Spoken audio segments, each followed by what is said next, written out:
Hello, ladies and gentlemen. Welcome to Beer Right Back, the lounge beer podcast. Today we're doing a number of beers by the New Mexican brewer La Cumbre.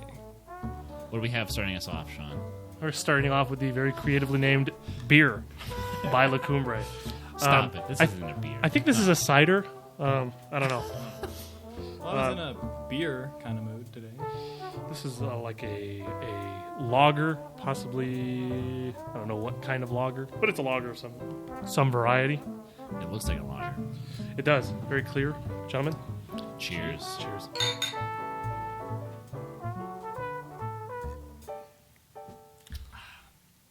Ooh. That's really refreshing. Is that that's like a lime or something in that? Yeah. You guys? Some kind of citrus, yeah. Yeah. That's what I'm getting. That's really good. I actually really like that. Yeah. As far as a lager goes, this is very nice. Yeah. Yeah, there's still kind of that lager undertone that I'm not a big fan of, but still in terms of lagers, knocks it out of the park, especially with that citrus that kind of makes you kind of forget about some of the negatives of a lager. Kind of subdues that lager flavor a little bit. Yeah. I will say that this is very on par with the kind of day that we've been having in Flagstaff. Warm, sunny day, spring day. Flowers are blooming, and a nice, refreshing, citrusy lager to go along with it is perfect. We really ought to be just sitting outside in the shade and kicking back, having a relaxing day. But instead, we have to sit at these uncomfortable bar chairs and record an episode for you assholes. Miserable. Yeah. Good beer. I like that. Mm-hmm. Surprisingly, I kind of expected this to be another of the same craft lagers that are kind of becoming typical anymore, where it kind of just tastes like... I feel like the craft lager thing is like a way to get craft beer drinkers into lagers or capture some of that market. Mm-hmm. I feel like a lot of times they end up just duplicating the beers that they're trying to sort of subvert, I guess. Yeah. And you know, if I want a Coors, I'll drink a Coors. I don't know. This is kind of a Corona with a lime in it, but it's still like hollow to me at the end. It's in almost every way that this word can be used. It's light. Mm-hmm. It's just other than that lime, it's not very noteworthy, I guess. Sure. It's still it's a fine beer to have on a warm, sunny spring day, but it's not rewriting the beer manifesto here. Right. The more I drink of this, the less of that lime flavor I get. But even through that, I'm finding myself not hating the flavor of this, even despite the lager flavor. Mm-hmm. I might have a whole one of these. I kind of like that. That's not my favorite beer. I could have a whole one. Yeah. I don't think I would remember it that right. much, right? Sure. So this is kind of like their flagship lager, right? Yeah. I think it is perhaps their only lager. I think aptly described as beer. Yeah. Right. Yeah. There is nothing else to this beer other than the fact that it is a beer. That's a good name. Sort of just being a little, I guess, a joke of hey, it's beer. Well, on their website, their tagline is "Looks like beer, smells like beer, tastes like beer. It's beer." I like that. It's funny. It's very apt describing this. Yeah, they're not being too they're not trying to gussy up what is just a lager. This is not a citrus infused premium craft lager. This is beer. Yep. And that it is. With hints of cinnamon bark and agave. And rope. Why do you go back to rope all the time? Because it's in that video. Which video? The beer goes in your mouth video. Oh, that's right. Yeah. It's like, I get the, what did he say? It's like, tastes like raspberry. No. Cherry. No. Dried cherries. I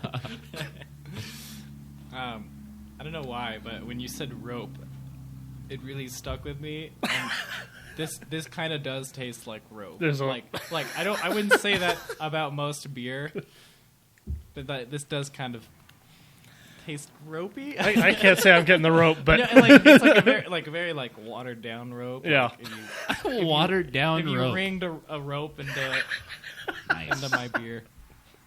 I wouldn't say that about many other beers. yeah.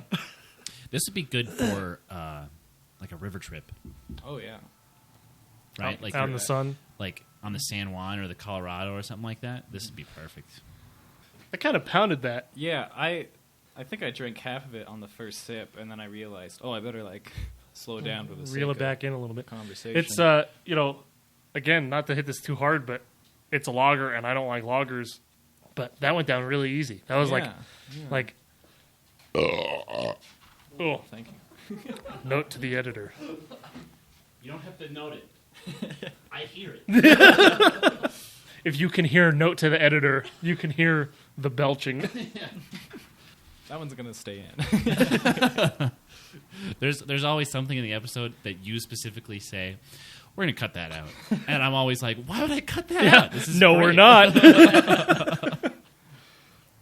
I've got it rated. Oh. I don't know about you guys. I'm running away with it. Jeez. Well, Nick, 60. 60. I also said 60. I said 55. Oh. We must not be influencing each other very much. Well, maybe not, but we've only gone through one beer in this style. That's so right. We'll see. This is a perfect 60, I think. Yeah. It's on the scale that we have, a 60 is middling. Yeah. It's a perfect middling beer. That is middling. Yep. What is 50? And why not?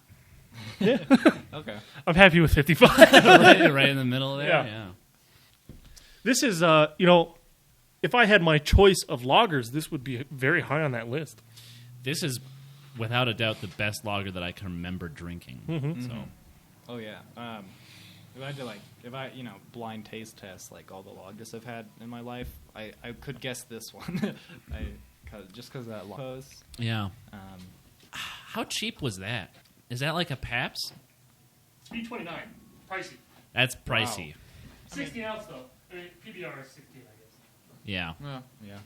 Yeah. I guess if you wanted to pay for the best lager you could get your hands on. Yeah, I sort of feel like if it was way cheaper, Mm. I would take that Oh, yeah. over PBR every single Oh, yeah. day for like a river trip. But since it's It's $3.50 for 16 ounce, that's pretty expensive to buy 15 or 20 of.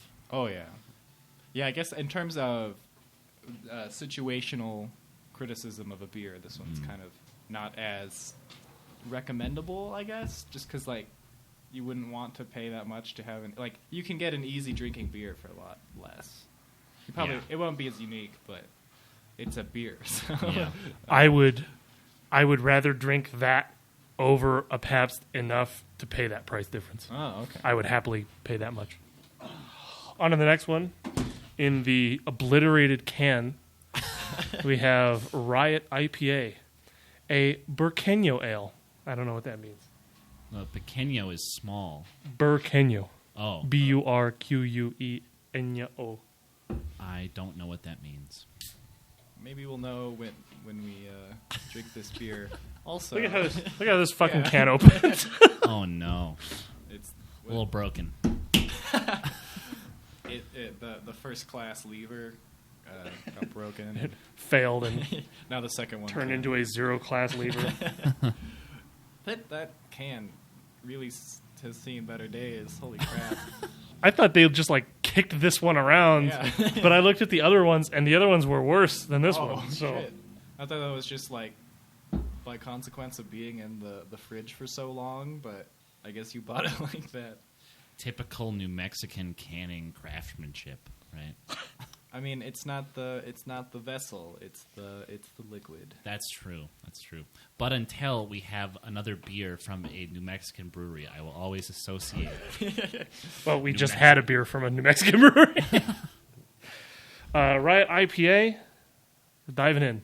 Cheers. Cheers.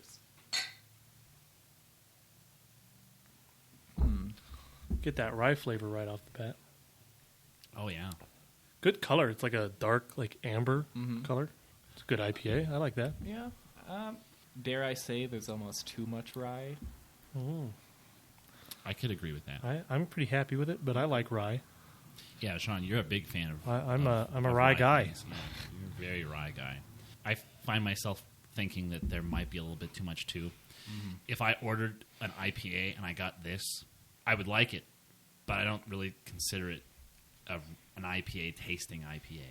It's not very hoppy, is it? It's almost more rye than it is hop.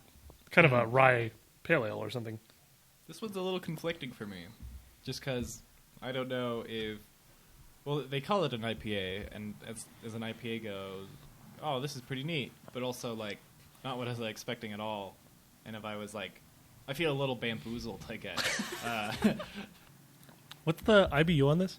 This is a 75 IBU. Oh. 75. I would have guessed higher. But I actually would have guessed like a 50. Oh. I think that rye is such a specific flavor that in some rye beers, I kind of have a hard time distinguishing other flavor characteristics and on top of that ABV and IBU because it's so rye forward that it just obliterates all other things. Yeah. That being said, this is very enjoyable. Yeah. I'm not going to have a hard time drinking the rest of this beer. Mm-hmm. I have the same kind of thing with coffee beers, where you put too much coffee in a beer and suddenly, like, I can't taste anything except coffee. There's nothing else in the beer. Recently, I bought some beer that was, I guess they sold it to me because, like, old or something. And Manager's choice. maybe. And there's just, like, a slight aftertaste that reminds me of old beer, and it's because of the rye. Like, I had this thought yesterday. I opened one just to, like, maybe not all of them in the six-pack are bad. Yeah. And then I drank it, and I'm like, this tastes terrible because it's like a month or two old. And it did kind of remind me of rye in a bad way. This is rye in a good way, but it's still ruining my perception. I don't know if I can be objective about this. I just made a small discovery. Oh, God. Ryeot IPA was canned on November 28th, and it was best before February 26th. So we're about a month past the best by date. So maybe not the best experience for Ryeot IPA. Okay. However, beer was Old. canned on January 29th of 2018. Oh, no. Best before April 29th of 2018. Wow, those are some old cans. And surprisingly good They kept Yeah. well for being one of them a year old. Yeah, holy crap. Wow, I wonder if you got beer fresh, if that citrus flavor would Bigger be lime flavor. Oh, yeah. much more of a pop. Yeah. This is the old La Cumbre. Yeah, the vintage. Yeah. Wow. This one's been in the cellar for a while. Yeah. Yeah, I really would think like a lager would not age well over a year. I kind of thought it would just get like completely deflated. Maybe that's why it was a little middling for us. A year old. Wow. Yeah. Anyways. Ryeot IPA is pretty good also for being a month out of date. I guess that's not huge, but All right, let me write down these. I've got an idea. I've got mine. That's pretty good. I just keep getting a sip and going like, oh. Yeah, That's perfect. Yeah. I feel that same way. Yeah. Jeremy, Well, I wrote down a 55. Oh. I wrote down a 60. I got a 60. Roll reversal. That's funny. Same rating, but for different reasons. Right. I don't have a lot to say about it, really. I We did kind of exhaust. I want to provide some wisdom on it, but Don't get it old. like I said, it is rye through and through, right? There's nothing else there. There's not much to talk about. I agree. if you are looking for a good rye beer, that's a great rye beer. There's rye. If you I guess that's what I'm trying to say. If you're looking for a beer that has a lot of rye flavor, here it is. Rye, not typically in IPAs. It's in That's the more becoming darker a significantly more popular thing now. Is they call them rye PAs, which I think is dumb, but there it is. Yeah, they seem to be more in porters, stouts. And maybe because coffee and chocolate can compete a little bit more. Right. It's a rye note on top of chocolate or something, rather than just rye. Oh, I can be done with this. Yeah. We've got 2 more IPAs on deck, and then we move into some different beers.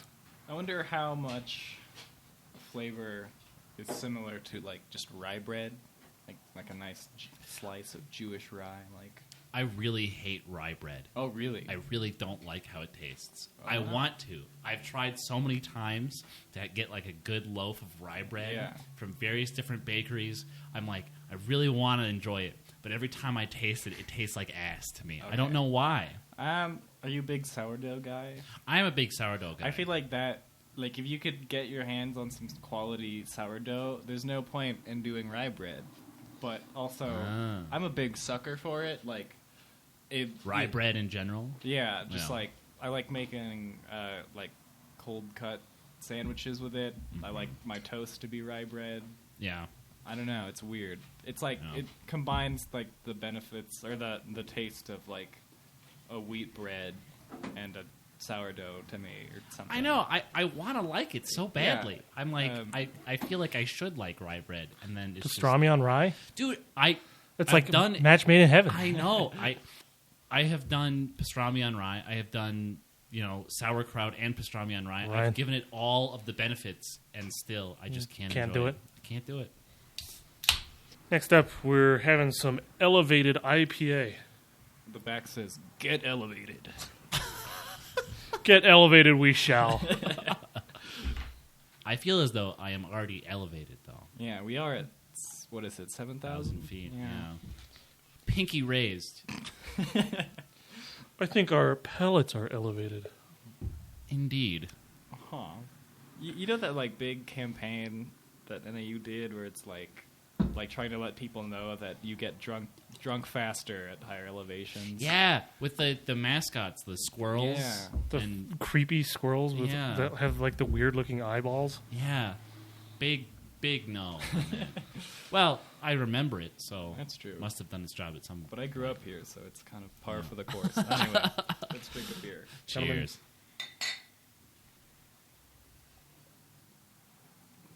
Boom! Wow. Jesus. Wow.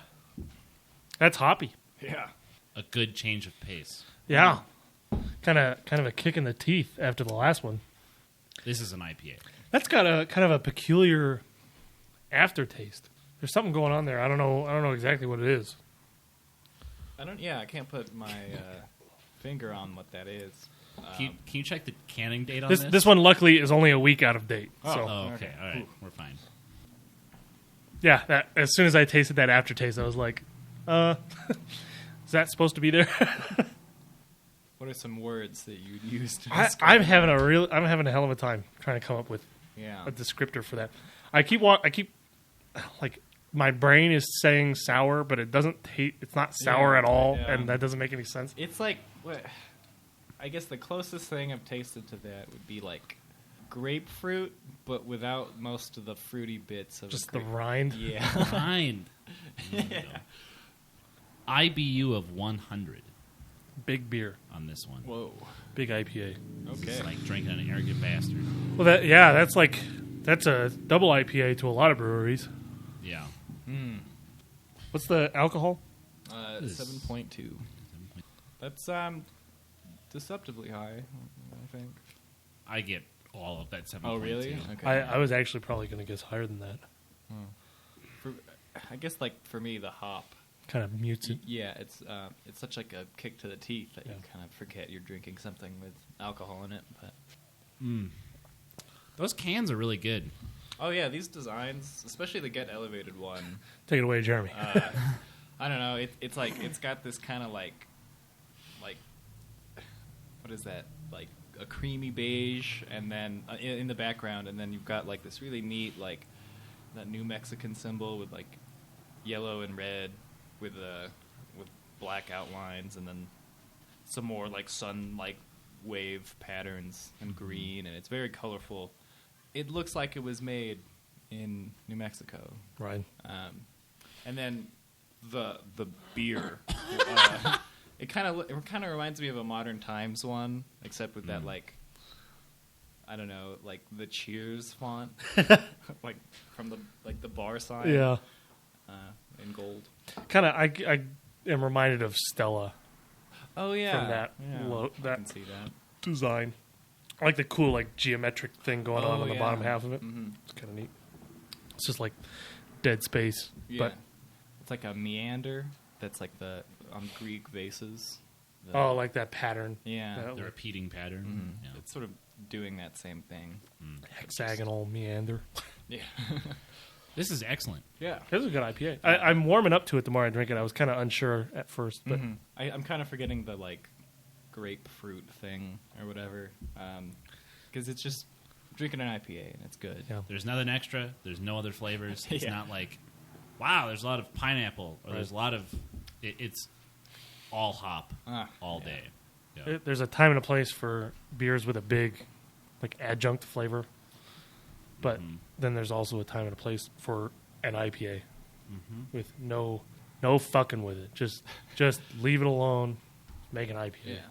Well, I think the Ryeot was sort of their that's sort of their like offshoot IPA of like we have our mainstay, which is the elevated one, and then the Ryeot is sort of their experimentation.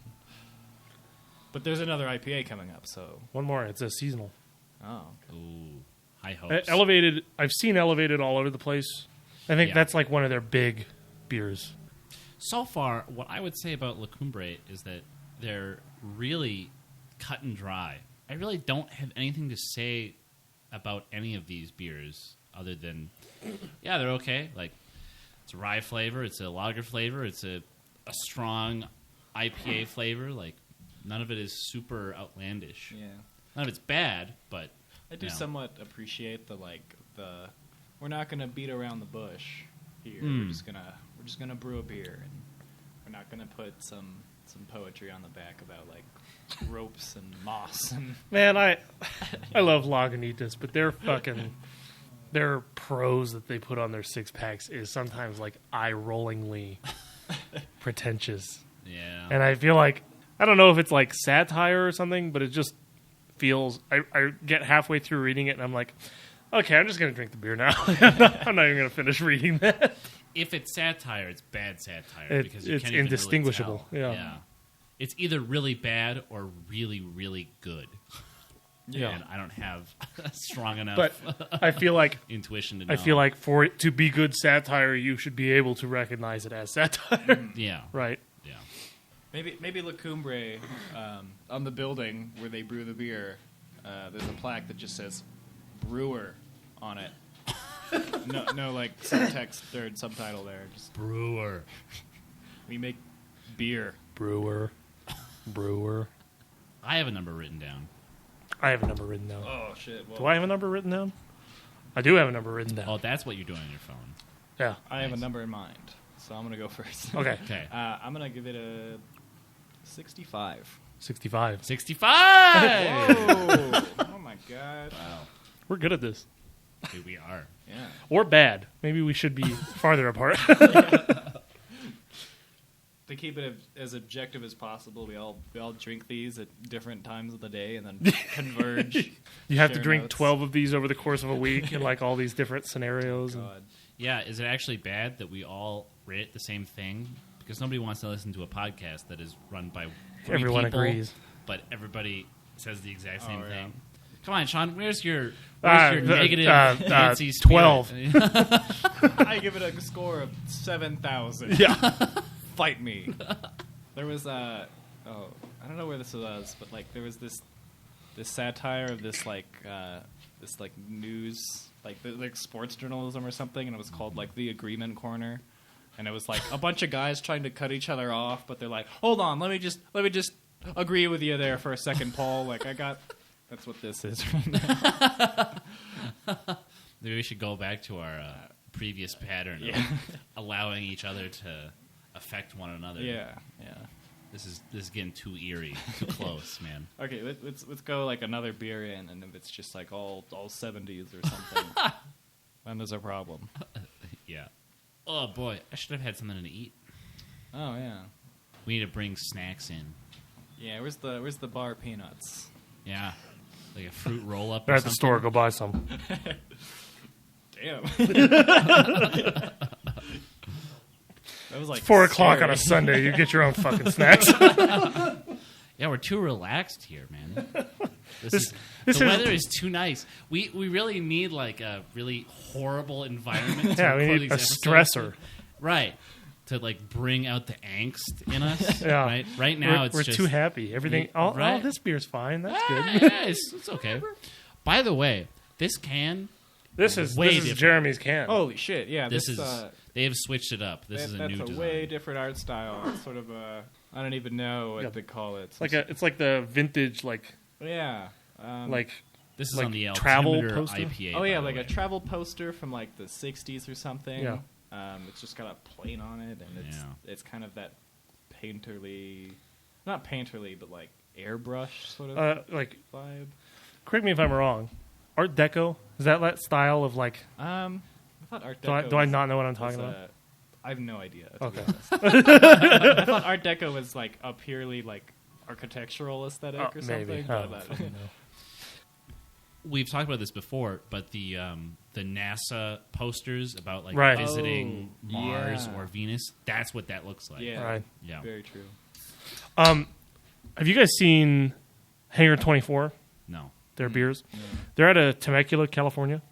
I see their stuff all over the place. They're pretty big. I think they might have been bought out. I don't know. Their beers have a very similar style. I'll pull up one of their labels and show you guys. But it's like Okay. this almost looks like I could see this being like a collaboration between the Oh, two. yeah. The style is so similar. It also reminds me of we were in that bar in Phoenix. I got the Trooper IPA by them. San- It's Sun Up. Sun Up. I always say Santana. This Yeah. is the third time this has happened. It's also got like a similar color That grouping of Yeah. that their vintage. artist, whoever does that. Although theirs is like much more like cubist or something. Like Cubist. they like the Trooper on the Trooper IPA is just like a couple of like Blocks. shapes. of- Yeah, nice. yeah. That's cool. Altimeter IPA, gentlemen. Cheers. Cheers. That's good. But it uses that hop that I don't like, Unfortunate. which is bad for me and probably fine for everyone else. But This is, I think, better than the last one because it has something other than just 100 IBU hop. Yeah, Right. It's kind of like a smoothed down, less rough around the they're edges. restrained. They didn't just throw as many hops as they could into the. Also, we're well within the best by date. I think Oh. we got like a month, Thank God. Oh, yeah. so bonus. Yeah. It's still good. No botulism for us. So, what is the flavor that you don't like in this beer? I don't know how to describe it other than the hop flavor. Does it tell you what hop is in this beer on the can? I doubt it does on the can, but I bet it says online. Well, do you mean like the hop flavor is in like that hop specifically, or just Yeah. like There's like a hop that they use in that beer that I've had in a bunch of different beers that I really don't care for the flavor of. And it's like it took a long time, a lot of beers for me to drink to be able to like have any inkling at all what different hops taste like. But that one stands out to me like a sore thumb. That's just like Okay. the first thing I taste in that beer. Right. It is a good. To its credit, this is like a good, almost juicy. It's kind of like a citrusy flavor, kind of a light, crisp IPA, and I really like that. It's just that one flavor is off to me, and that's completely just subjective to me. Okay. I mean, like, would you describe it as like sweet? I want to call it bitter. This is what I have such a hard time describing it. Is it's like it's bitter and it tastes like hops. So it's like what? Yeah. So does Wow. every other hop. I gotta see if they list. What strong insight. That genius, right? Wow. I am getting like a bit of like a sweet and kind of tart overtone. It's hard for me to kind of put into words too, but it definitely like correlates with the whole like less like or like more smooth, less hot like harshness aesthetic that the previous beer was going for. Well, the IBU in the last one was 100, and this is 60. So almost yeah. half as Okay. less bitter, which I think makes it infinitely more drinkable. Yeah. The last one, I like the last one in the way that I like big IPAs, but that's not a beer I would have 3 of. Right, You know, which doesn't make me want to rate it any less. exactly. But This beer is like very refreshing. Mm-hmm. It's easier to drink. I feel less labored by it. Yeah. Actually, that's a good way to put it. Labored. Something I've seen people say online. I think they're talking more about mouthfeel, but I feel it a lot with these really big beers. Is people say that like, no, I have to chew on this beer, Oh shit. and I feel like that last one, Yeah. you kind of gotta. There's some work to it. Mm-hmm. They don't list the type of hop on their website. They just say that it put a gauge on your lupulin levels with this brightly floral IPA that finishes with a medium body and a balanced bitterness. Floral, I think, is a good word. They are. Maybe I have this bouquet in front of me, so I get the floral. But Oh, I didn't. Yeah. That might have something to do with I'm it. actually going to move that. I didn't think about that. I agree with that. Like floral, like there is something. light and delicate. Yeah. In comparison, at least to the last beer. Yeah. Mm-hmm. And it might, maybe our perception is being thrown off because like the last one we had was super hoppy but high IBU, and by comparison, it's throwing us off. But there is something kind of like floral shit. Right. I don't know. Like the only other descriptor I have is sweet, but not a lot of it. Just a little. I get that little sweet. This is like a really light color. It's like a very only slightly darker, more saturated than the lager that we had. Yeah. I'm like putting myself in my own shoes, standing in front of the fridge at the gas station. Gonna buy a 6-pack, and I don't know if I'm gonna reach for this, but then putting myself in the shoes of like being at the brewery, and this is there on the list. Like, I'd be pretty inclined to get this. This is pretty good, And this is seasonal. right? Oh. I am more inclined to get a seasonal beer, regardless of what style it is, because it's something that I cannot get, regardless of whether it's in a can. If I am even in the location, I can't get it out of season. They're only going to do it this one time, or they're only going to do it every spring. So, This is a good spring IPA. yeah, That's a good Okay, way. yeah. That's a good way to put it. What is this motif of things related to the altitude? Because this one's called the altimeter. And then we had elevation as well. Yeah. It's interesting. They must be, I don't know where. I don't know where they are within New Mexico. it's got to be in Santa Fe. Yeah. I would guess if they're kind of relating to. Oh yeah. How? I'll look What it is up real fast. what is Santa Fe's elevation? Do you know? I'll look it up after this. Nick Wikipedia. Nickopedia. Wow, Damn. Hey, that was good. They're in Albuquerque, but Oh. Albuquerque, like, I don't think is that high. Particularly elevated. Yeah. I guess 5'3", so Oh. Hmm. Yeah. about as high as Denver. Prescott. Santa Fe is a little bit higher, but I'm surprised Flagstaff doesn't do that more often because like you see like the stickers everywhere of like getting high, haha, 7,000 feet, whatever. yeah, But like none of the brewers really reflect that. That's true, actually. maybe. There's enough interesting things about Flagstaff Yeah. that the elevation is not the most Yeah. interesting thing. That's true. Whereas Denver is like, man, we gotta like put all of our eggs in this basket. Right? We have beer and elevation. Well, maybe it's because Arizona is less flat than other states, but I gave this beer a 70. whoa! I also gave it a 70. I was mean and gave it a 65. I like this about as much as the last one. Again, for different reasons. It's kind of a lighter beer rather than a really big IPA, but I like them about the same. You're kind of working against the grain as far as like you don't like the flavor of Yeah. this hop. So Not doing it any Okay. favors for Well. me, but Well, is it a good thing or a bad thing that we're all within the same like 5 apart? I think consistency's good. I think it shows that we're not just like one person's an asshole, so then everyone else piles on, you know, or one person sucks its dick and then everyone else piles on. It's just like if I was given the reviews of 3 different people with different tastes on beer, and they all gave within a 5, I'd be pretty confident that was a pretty solid rating for that beer, Oh, okay. right? if they're all over the board, Yeah. who knows? Yeah. right, because then like their personal biases are coming into play more than the actual taste of the beer itself, Right.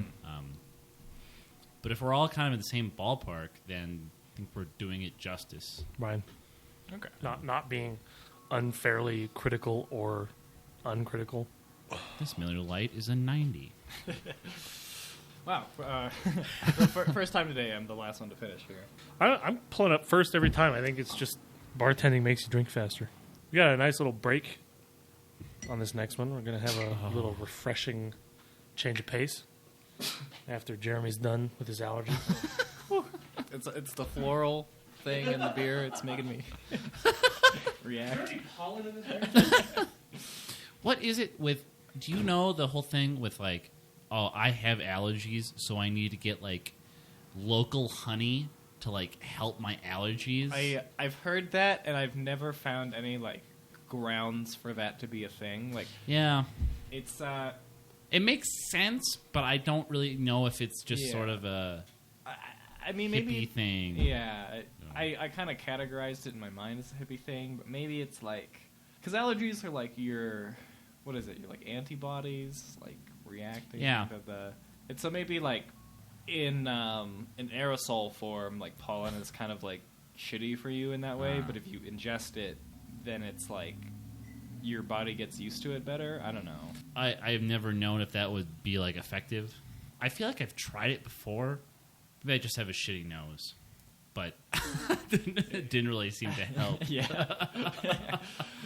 Yeah, I don't know the scientific basis for that statement. Yeah. It's, I think the basis is you pay $30 for a quart of local honey, yeah. and then, you know, Yeah. Maybe I'm lucky because that's how they get you. Like, I don't know how, but my mom and dad like got like this giant tub of honey from like a local like bee person, beekeeper. And it was like for some weird payment thing. It was like, it wasn't like you fixed my car, so here's this, but it was on the same level as that. Oh. And so my whole life, I was eating like Flagstaff honey for like the first 15 years, and I've never had allergy problems. This thing doesn't squeak like it used to. Must be warming up. It's like loosening the... Oh Yeah. The coils.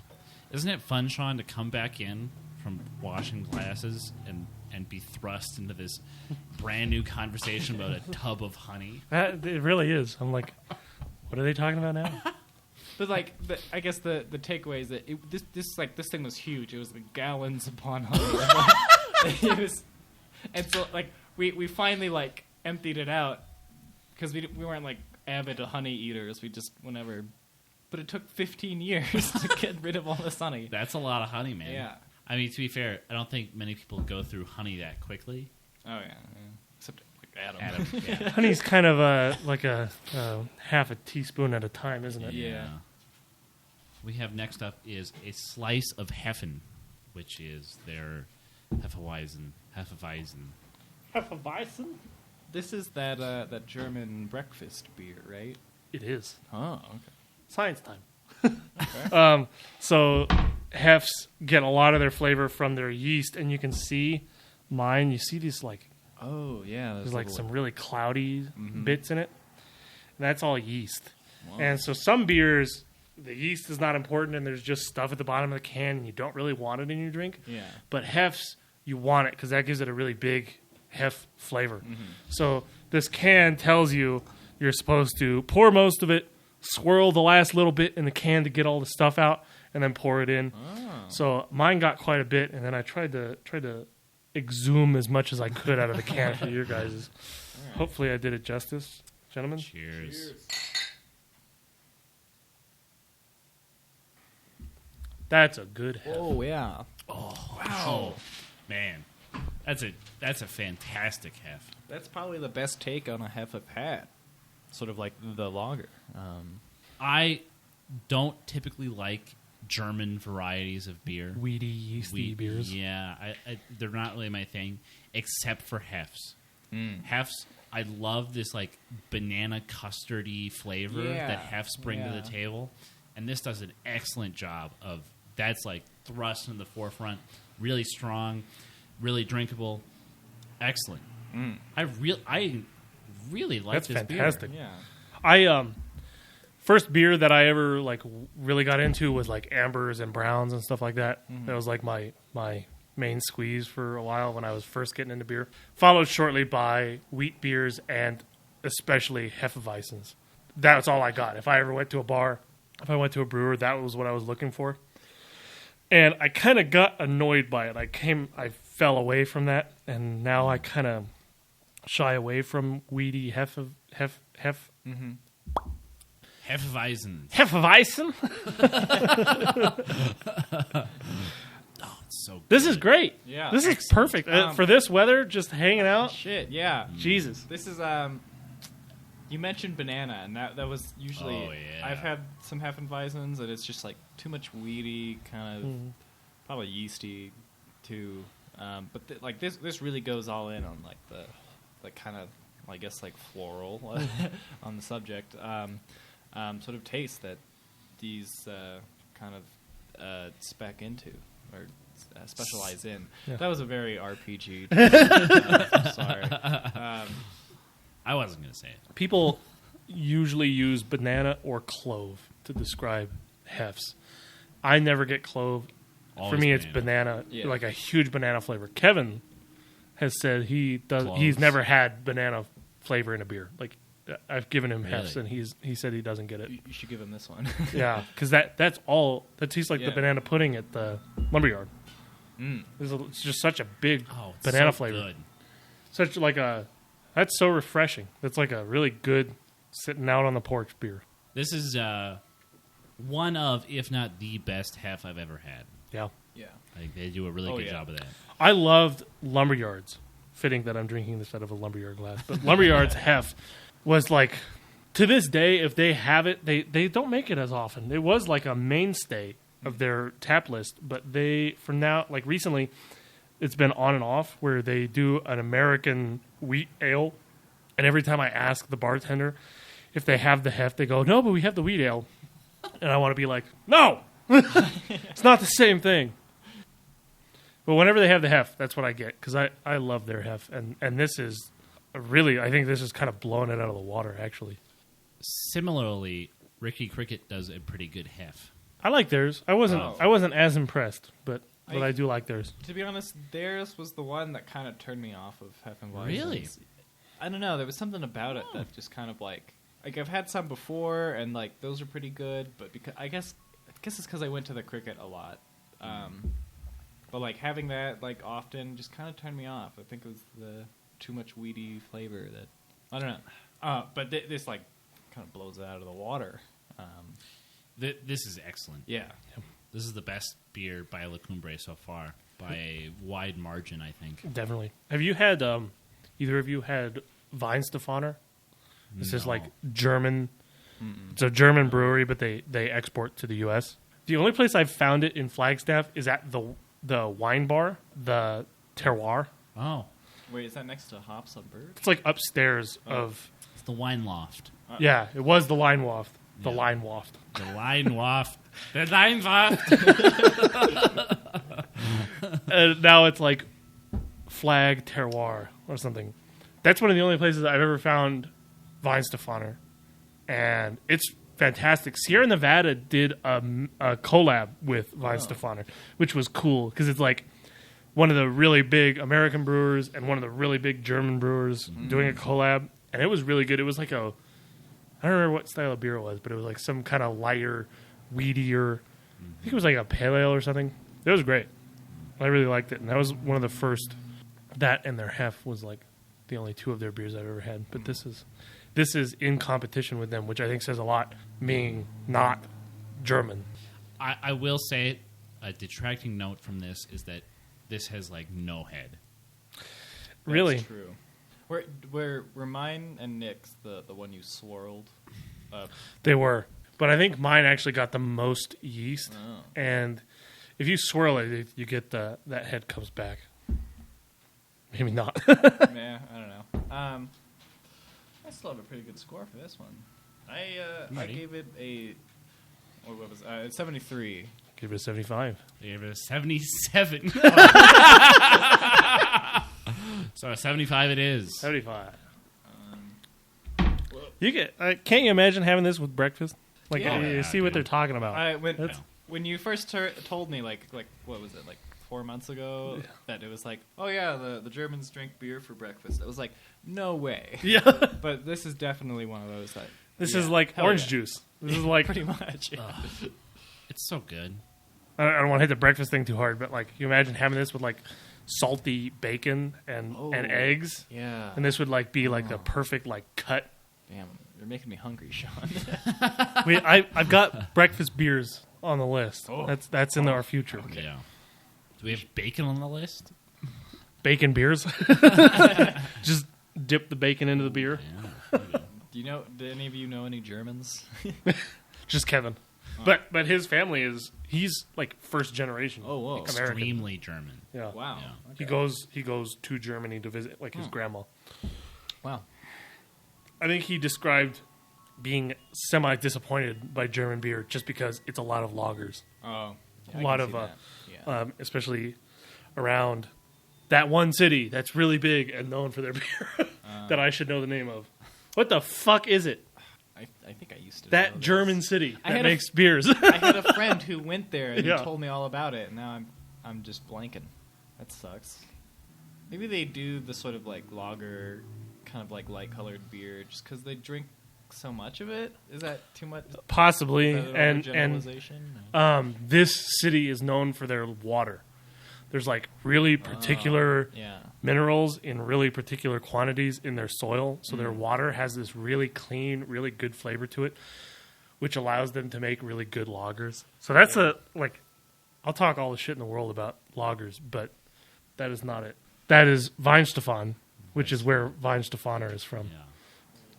Anyways, this city is known for their like really good water, and making a really tasty, really clean lager is very difficult because of the water that you use. Because with a beer that light flavored, any impurities, any off flavors come through in the end product, and so this city is like the epicenter for lagers because of their water. This would be really way more interesting if I knew what city it was. What you were talking about. In general. On the subject of water specifically, I had this like kind of pricey import Japanese beer that was like, other than that, it was like made out of this really premium rice that was like sort of grown on the I'm probably butchering this pronunciation, but the Agano River.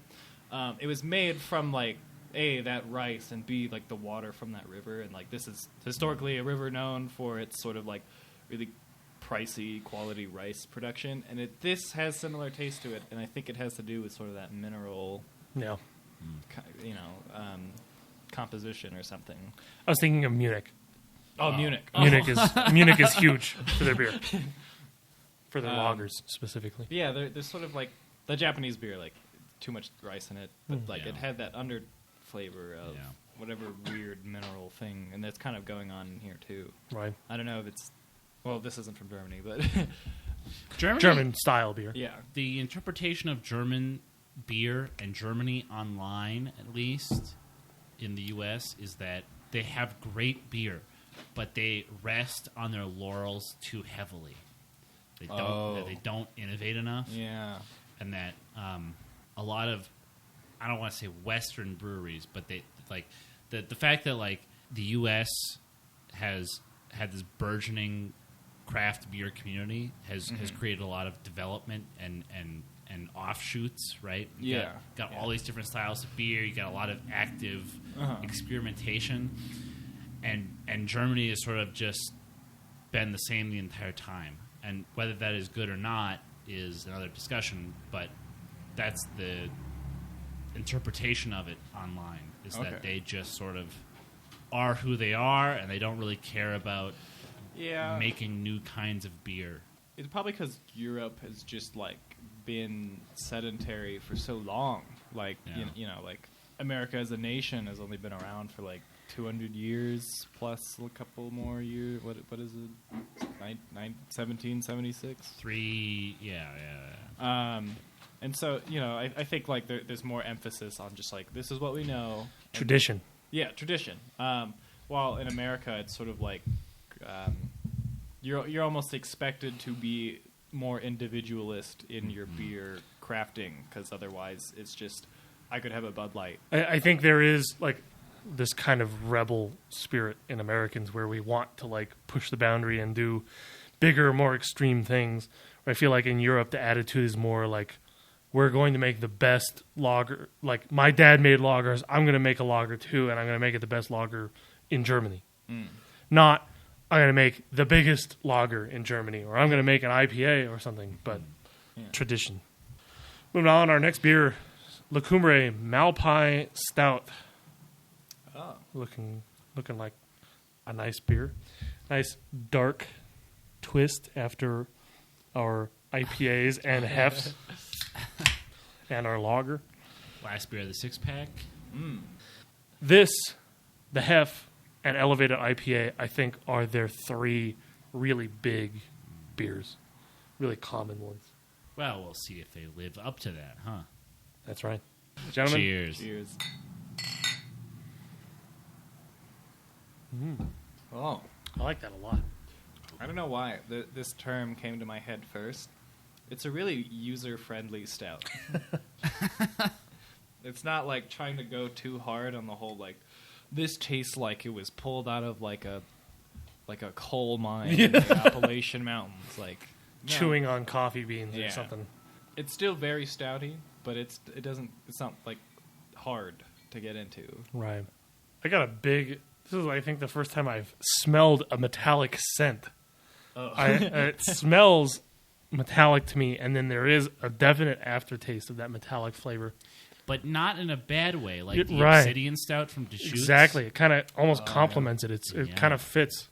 Got like a smooth, sweet front end, and then this kind of slightly bitter, metallic back end to it. That's a really good way of putting it. Like, initially, like going down, it's not rough around the edges at all, and that's kind of why I think I said user friendly. But it's definitely, I think, all the stouty bits, or not even just the stouty bits, but just like the things that people usually don't like in beer, like people who don't like beer to begin with. Those are at the end, but it's not bad. It's Fitting. Usually I don't usually drink like 2 stouts in a row, but I probably like if I was at a bar, I might get 2 of these. This is pretty good. Yeah.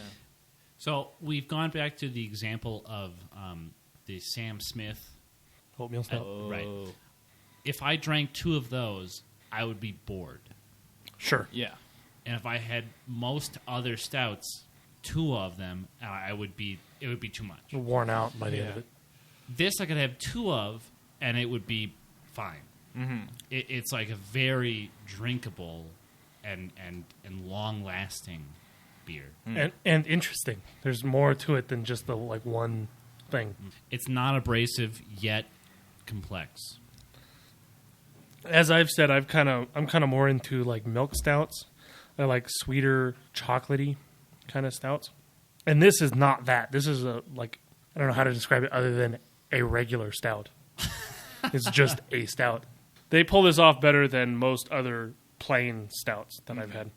I must say, I kind of want this one chilled more so than other beers.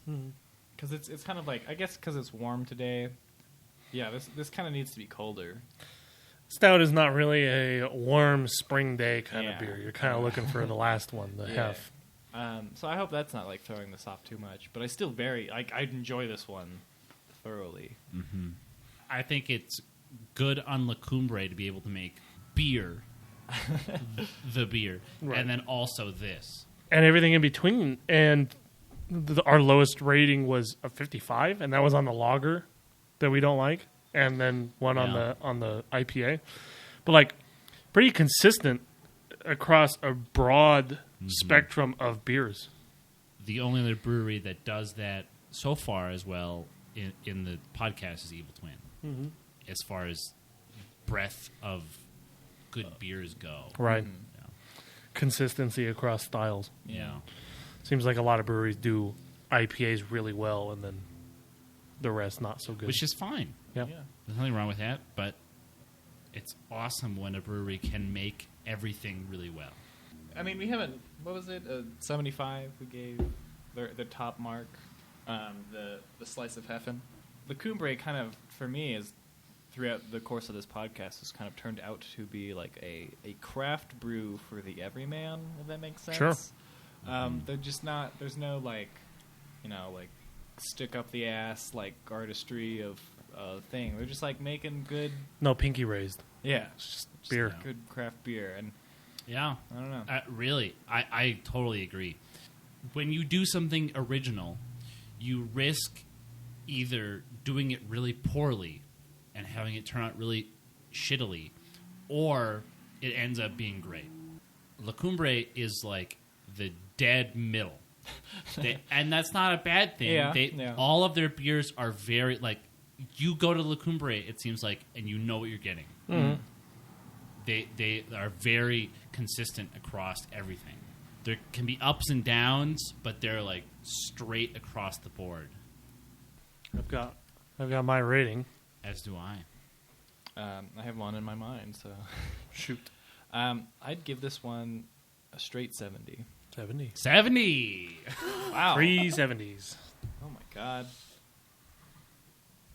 We need to wear like tinfoil hats. On the next one. La Cumbre is beaming into our soul. That was a great 6-pack. Yeah. Yeah. I'm pretty surprised. Like I've had La Cumbre beers before and liked them, but that was a really well-rounded, like again, diverse styles and consistently good for a 6-pack. Seems like there's almost always one miss. Downer. Yeah. And for us, I think it was beer. But how can you? Yeah. For what it is, was really almost the more impressive victory out of the 6-pack, I think. Mm-hmm. We all like IPAs, I think. Jeremy, you like IPAs, right? Oh, yeah. We all like IPAs and stouts, and we're touch and go on hefts maybe, but the lager being that good was probably the most impressive thing out of the 6-pack. Yeah, definitely that lager was the most surprised, other than maybe the hef, but that was, Right. That was kind of in a different category. But I don't think I've had any experience with the Cumbre before, but this experience on this podcast has kind of like made me more trusting of them. Right. Yeah. Seek them out in the future, probably. Mm-hmm. Oh yeah. Well, all right. We finished our 6-pack. We're going to take a quick little break and come back at you with a little bit of beer news, followed by our 2 mystery beers. Stay tuned. This is Be Right Back, the Lounge Beer Podcast. Want to see how our ratings stack up? Check us out on Untappd and Beer Advocate. Like listening to Be Right Back? Get our t-shirts and gear at teespring.com/stores/beer-right-back. Welcome back. Now we're going to hit you up with some beer news. Sean. Got some quickies today. Nice. First of all, as a little quick side note, I don't know if you guys saw this, but Sierra Nevada did a quick little hidden thing. They have redesigned the Pale Ale 6-pack. I just noticed at the store the other day. I have not It's noticed that. It's a subtle redesign. This is like pretty true to the style of the previous 6-pack. But I thought it was pretty good. I thought it looked interesting. Let me pull up. I took a picture of it while I was at the store the other day. That's interesting because I almost bought one 2 days ago, but I settled on an all-day 15-pack. Hell yeah, brother. Yeah, I didn't notice the difference. Here's the Pale Ale, the new 6-pack. Okay. It's like very similar to the previous one, but there's like the a little crisper. kind of landscape background is more prominent. It Yeah. takes up more space on the 6-pack. I think it looks really nice. That's nice. Again, kind of back to the Four Peaks thing. It kind of makes it pop on the shelf, draws your eye to it, reminds you that Sierra Nevada exists and makes Pale Ale. I agree. Draws you in. That was cool. I think that's a good choice on their part. Next, some pretty significant news, I think. Newcastle is now being brewed stateside by Lagunitas. Lagunitas is now doing the actual brewing process of producing Newcastle in the U.S. for distribution within the U.S.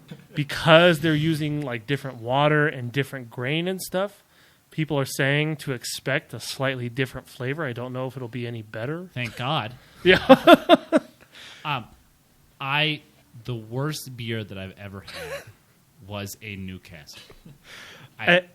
And the best beer that you've ever had was a Newcastle. Now, that doesn't mean I love Newcastle, but back to it being the time and the place and the feeling and everything.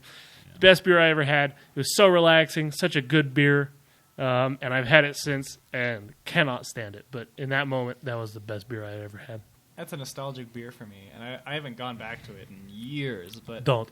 Okay. I mean, like, when I do at some point, which is, inevitable, probably in my 40s or something, I kind of hope it would taste the same. So I'm a little disappointed at the news that they're being brewed. It's saving them money, though, so I understand. Oh, huge, right? Yeah. You got to imagine. Jeez. Instead of right, God. Exactly. Yeah. Good for Lagunitas to get that contract, because that's got to be huge for them. Oh, my God, yeah. I would love to make Newcastle beer just for the money. Right, exactly. Yeah, good on them. Yeah. Other big news, you've had Pabst. You've had Pabst Easy. Have we? But Pabst is coming out with 2 brand new beers. Oh. 2 new PBRs. PBR non-alcoholic, good for those the people who have If you don't drink, if you want to have a beer, even though you've quit, that's crazy. I can understand the market. And if anybody, it's going to be Pabst, right? For sure, yeah.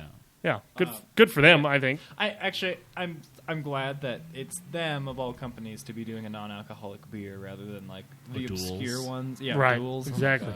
And Pabst Extra. They say they're trying to compete with the other bigger, harsher beers. Those are their words, paraphrased. They're trying to compete with these big, difficult to drink beers by offering a higher alcohol but still crisp and clean beer. It's coming in at I think about 6.5% alcohol.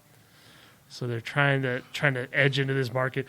Funny how to us, I think 6.5% is not extra in any way, shape, or form. It's standard. That is a beer. I love Pabst. I will always love Pabst. I have an emotional attachment to the brand from my family and me. But still, it is like a little kid imagining that they were their older brother. Yeah. Right? What else can you say? It was for me. Pabst has always been the brewer that's kind of like the little engine that could. And it's obviously it's very prolific and very every college student has been drinking it for the past 40 years or 50 years. It's a rite of passage on your journey to better beer. but that's exactly it. Is you don't stop there. Yeah. You keep going. And the fact that they're calling it Pabst Extra, and they're we're breaking new ground here. We're innovating the beer industry. I mean, from that angle, yeah, it's a little laughable, but also I'm also glad that they're finally doing something different. I will drink that beer. Yeah, sure. I will be very glad to buy one and drink it and think that it's not that great and never drink it again. Well, we bought a case of Pepsi Easy. So. There are still 3 in there. We bought that. No. We bought that 12-pack 3 months ago. 4 months ago. Oh, yeah. Man. And there's still 3 in there. Anyways, there's something to watch out for if you're a lover of Pabst. Last piece I have, Oscar Blues was filing for a copyright on their name for this beer called Guns N' Rosé. It's like a rosé infused beer. And Guns N' Roses, or their copyright holder, stepped in and prevented that. I thought that was this article from Lee Law called Guns N' Roses Not Drinking Guns N' Rosé Beer. The boys at Guns N' Roses had a reputation for the fun things in life, but a new beer is not one of them. Guns N' Roses has opposed a Colorado-based brewery's attempt to register a trademark for its Guns N' Rosé beer, claiming the name would cause a whole lot of confusion. So I understand the need to protect your intellectual property. I mean, okay, across different mediums, that's one thing. Across different things entirely, this isn't music to film. This is This is music to a beer you drink. Yeah. Oh my god. Like recently, it seems like a lot of bands have been making beers with brewers. So I think that's mainly the thing, is people would confuse that with being a crossover. Like they would think that the band was associated with that beer somehow, and they weren't. But fucking A. If Guns N' Roses soon comes out with a beer, like who was it with Stone? Metallica. Yeah. If they do the same thing, then I understand. But if they don't, then they're just being assholes. They're assholes. Yeah. If anything, this is good press for them, right? It's who the fuck? What Guns N' Roses is not in the press anymore. They're not getting publicized. So this could be like a source of positive impact for them, and here they're being dicks about it. So Yeah. anyways, Well, at least that their property holder. right? Yeah, I don't think Axl Rose is like fuck you, Oscar Blues, but somebody out there is being an asshole about it. Anyways, that's all the brewing news I have. We're moving on to our mystery beers now. I think so. Okay, guys, close your eyes. We've got Eyes some closed. got some good ones. This first one is from La Cumbre. The next one will not be, but this one at least. Okay. We will be guessing ABV, IBU, and style on this one then. Correct. So all the beers that we had from La Cumbre today on the six-pack were in cans. Mm-hmm. This one is definitely not in a can. What gives you that idea? It's metal clinking against the glass. A little clinking, a little cork undoing. So there's no cork. I just Oh, okay. I'm gonna spoil the surprise and tell you it's sealed with wax. So I needed something to cut through the wax. I didn't want to give you that hint, but I also didn't want to give you the red herring of needing a cork. Well, you know what they say. It sounds good. Sounds very good. Glad you guys are carrying the torch for me. Yeah. Sort of like the inside joke of this podcast, right? Sounds like a beer. Sounds like a good beer. Yeah. Well, Well, I wouldn't go so far as to say that. Yeah. That works well as a double entendre because folks at home are listening to us, but also we have to guess the beer by the sound partially. It's not that deep. I'm just pulling things out of my ass. This might be my worst pour of the whole podcast. No. Oh. This is doing me no favors. Well, I'm gonna get it, and I'm not gonna be disappointed because that's how I pour my own beer. Yeah, you guys are getting half beer and half foam here. Okay, gentlemen, you can open your eyes. Here are your beers and your foam. Oh boy. It's half and half, dog. Half and half. Well, Cheers. cheers. I gotta work. Give me through in all it. that. I gotta get through the head, man. You know what the head reminds me of? I think I know what you're going to say. Is either papaya or mango. That's not what I was going to say. I was gonna say like Fruit Loops. I was going to say Band-Aid. This is not. This No, is not smell it. Band-Aid. Smell your beer? No. No? I'm No. a dumbass. Well, I said Fruit Loops, so like, come on, like, who can really be in the wrong here? Right. The beer itself is really unique and interesting, and I want to say sour on my first guess, but that's a really wide category. This is weird. Yeah. It's unusual, isn't it? There's a lot of fruit aroma, but then when you drink it, there really is none. Yeah. Very carbonated. Like aggressively carbonated. Yeah. There's even like more grapefruit than the other one I said that had grapefruit in it, but just the rind of that. And it really doesn't even have a lot of hop flavor either. I would imagine not very IBU-y either. But it being sealed makes me think that it is some sort of barrel-aged or cask-aged Yeah, that is a bit of a beer. It is really sort of stumped. What did you say earlier? You were... as a blanket guess, a sour. well, you had a term. You said you were confused. You were earlier Conflicted? in the podcast. No. Oh. It was a very specific word you used. What, in this podcast? Yeah. For this beer? Not this beer. Okay. Very early on in the beer. Oh. This is a weird one. Yeah. I know what it is, and this is weird. Oh, man. Let me get one more sip. This before is a you very, ask us. very solid. I know I poured half a glass ahead, but this is a very like solid. Sticks around. Well, let's start with the stats. IBU, Jeremy. I'm gonna guess it's 55. I'll guess 60. 25. Not even close. Swing and a miss. Yeah. And it's funny because I get a very definite like bitter note out of this. Oh yeah, yeah. There's something bitter about it, and I guess it's not the chemical that IBU uses to rate itself. The alpha acids. Yeah, that's strange. I wouldn't have never have guessed that low. Even if you told me to lowball it again, Yeah. I would have been like, oh, maybe like 45, but like 20. Right. Nick, ABV. 6. Jeremy. 5? 7.5. Ooh, wow, that's high. Yeah. This is a weird one. So now we're gonna guess style. Jesus. And I'm gonna tell you, I really doubt anyone's gonna guess the style. Well, that's probably hyper specific. Yeah, I'll give you a hint. It's not a stout. really. Narrow it in for you Okay. guys. Yeah. It's not rum. Yeah, either. this is not rum. Geesh. I'm gonna change mine to a hef. I know I said sour, but like a really, really weird hef. Maybe I can't put my finger on it though. Nick. I'll guess a barrel-aged pale. Interesting. Both wrong. Jeremy, closer. Oh. This is a saison. This is Fievre de Apricot. So it's an apricot saison. Apricot. Yeah. Here's the bottle. It's kind of a neat, Oh, like painted. Almost a wine bottle. Yeah, kind of with thing. like an apricot in the middle.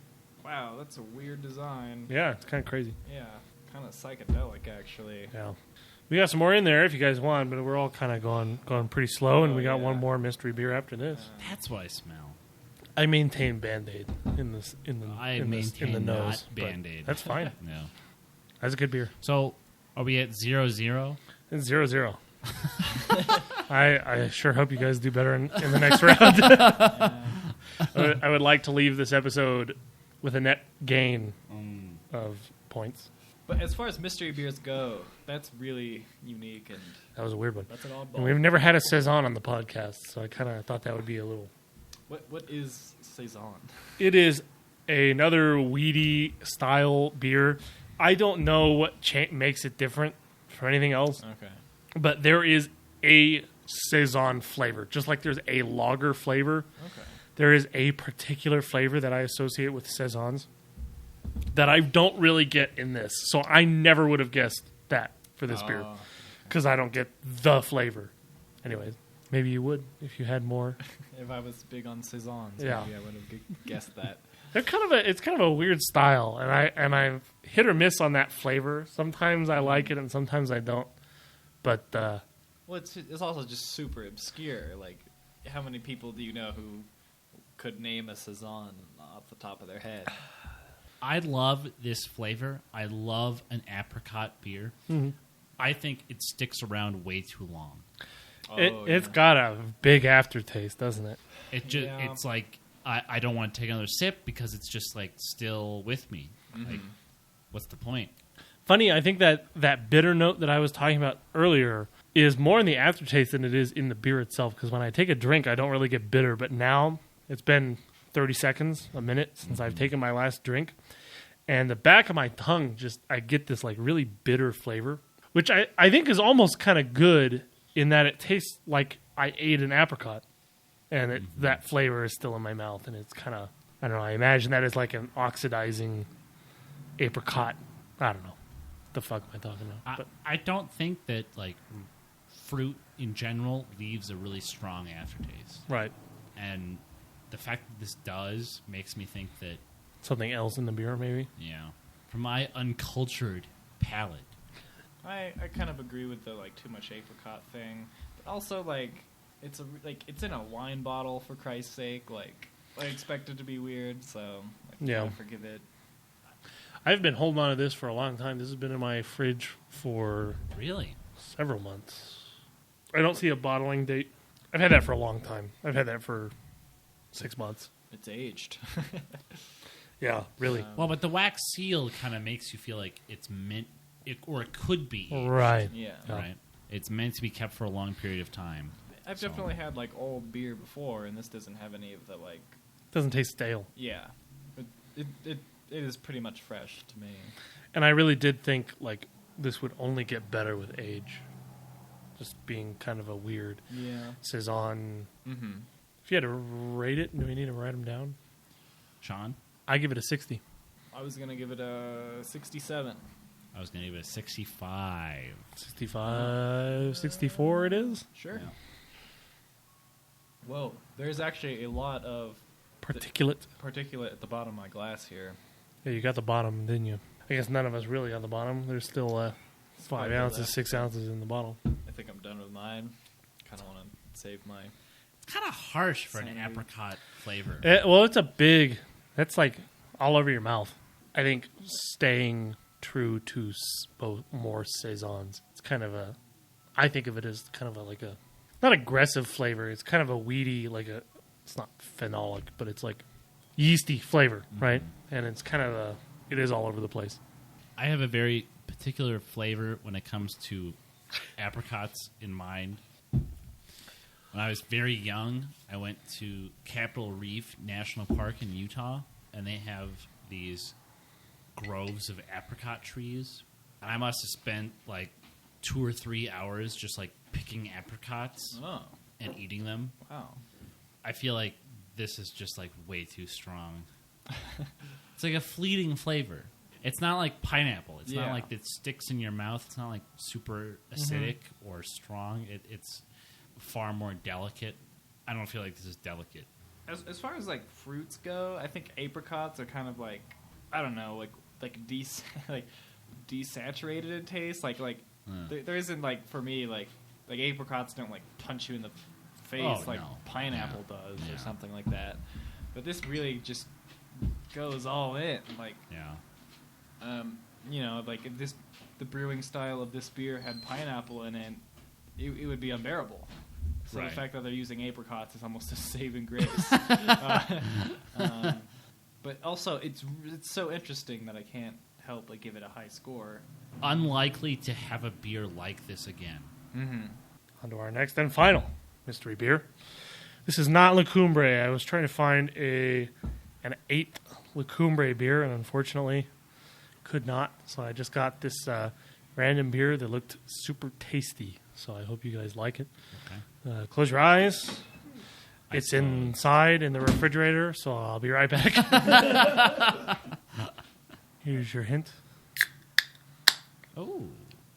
A can. So it's garbage beer. To be honest, I've never really noticed the difference between glass and aluminum. People think if it's in glass, it means it's a better beer. Yeah. I think it's 99% bullshit. I don't think there's any real truth to that.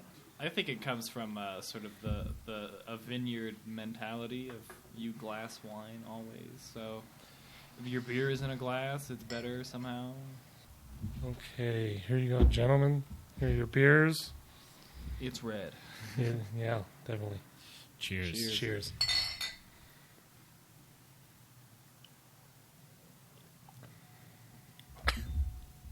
Wow. There you go. Damn. That is Yikes. not like anything we've had today. Kind of just because it's fruity and it's bright red reminds me of the modern times. Just on heroin or something.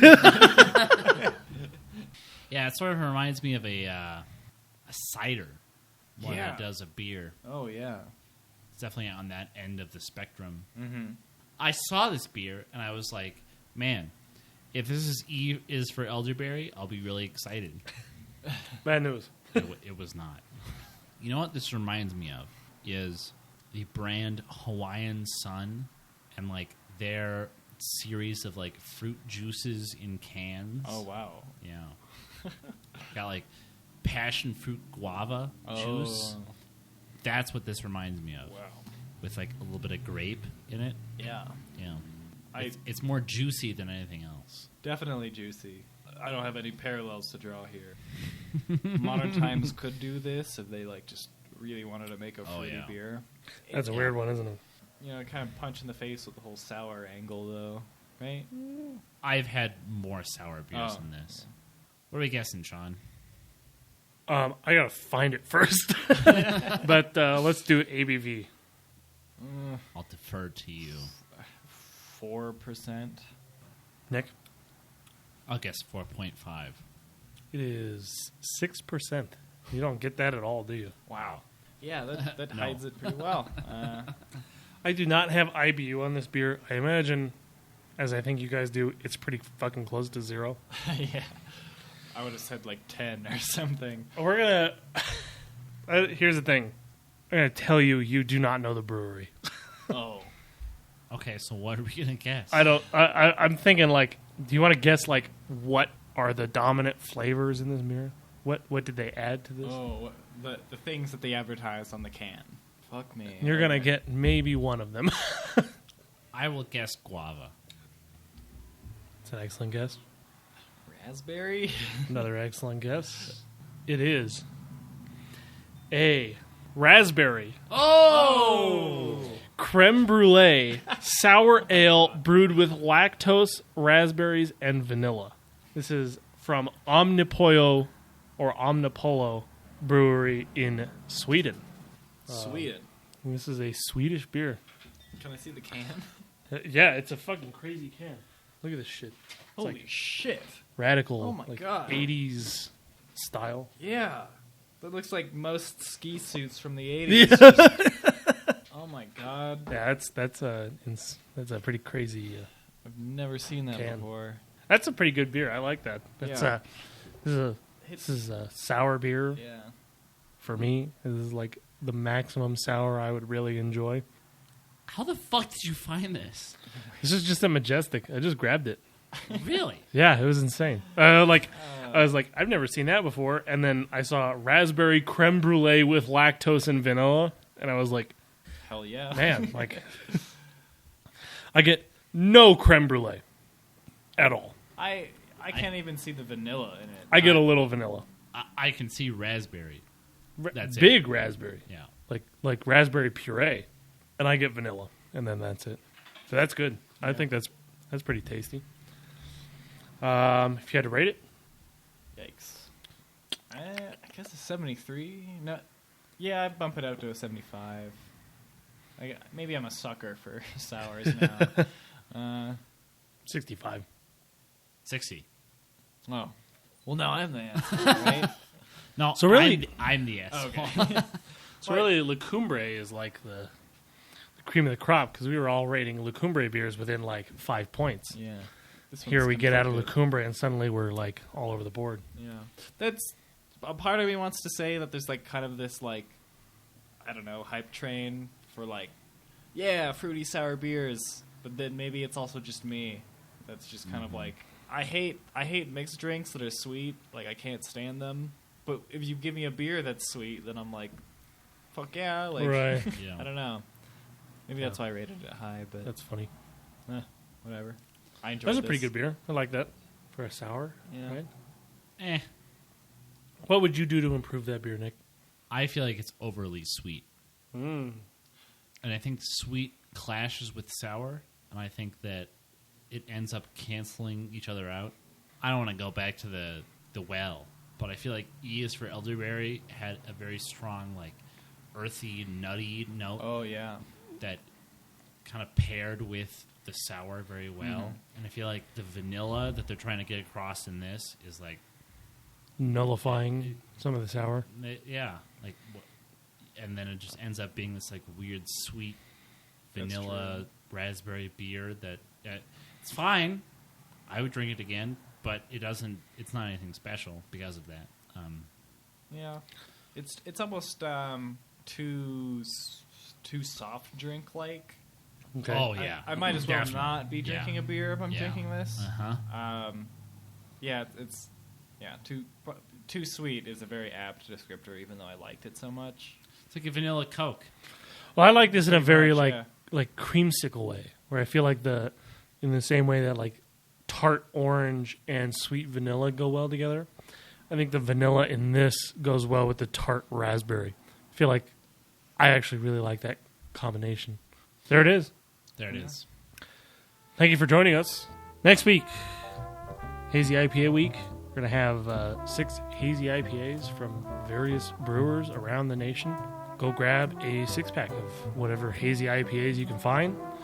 And join us next week on Be Right Back, the Lounge Beer Podcast. See ya. See ya, pussies.